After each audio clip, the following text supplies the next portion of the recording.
In a small, forgotten town, there lived a young boy named Ethan. The town was quiet, almost lifeless. Most people there believed one thing very deeply: dream small so you don't get disappointed. Ethan heard this sentence every single day. His teachers said it. His neighbors repeated it. Even his friends believed it. But Ethan was different. Every night while the town slept, Ethan stood on the rooftop of his small house and looked at the stars. And in his heart he whispered, "One day I'll build something that changes lives." Not just his life.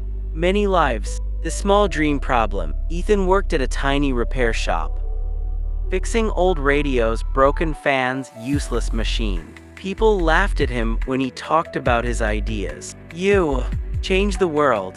You can't even leave this town." Slowly doubt crept in. Ethan began to think, maybe they're right. Maybe I should think small. And something strange happened. The smaller he thought, the smaller his energy became. The smaller his effort became. The smaller his life felt. The turning point. One rainy evening, Ethan met an old man sitting alone at a bus stop. The man looked at Ethan and asked, "Why do your eyes look tired?" Ethan replied, "Because my dreams are too big for my life." The old man smiled. "No," he said calmly, "your life is small because your thinking became small." Then he said something Ethan would never forget.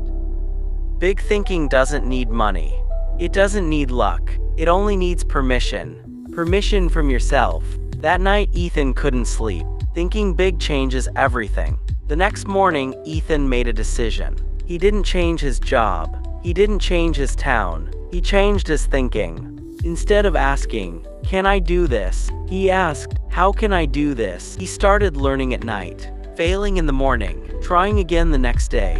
People still laughed. But this time, Ethan didn't shrink. Because when you think big, criticism sounds small. The result, years passed. The repair shop became a workshop. The workshop became a company. And the company created solutions that helped thousands of people. One day, reporters asked Ethan, "What was your biggest secret?" Ethan smiled and said, "I didn't start with big resources. I started with big thinking." Most people are not limited by talent. They are limited by thoughts. You don't need to be great to think big, but you must think big to become great. So tonight, ask yourself, what would I try if I stopped thinking small? Because the moment you change your thinking, your entire life begins to change.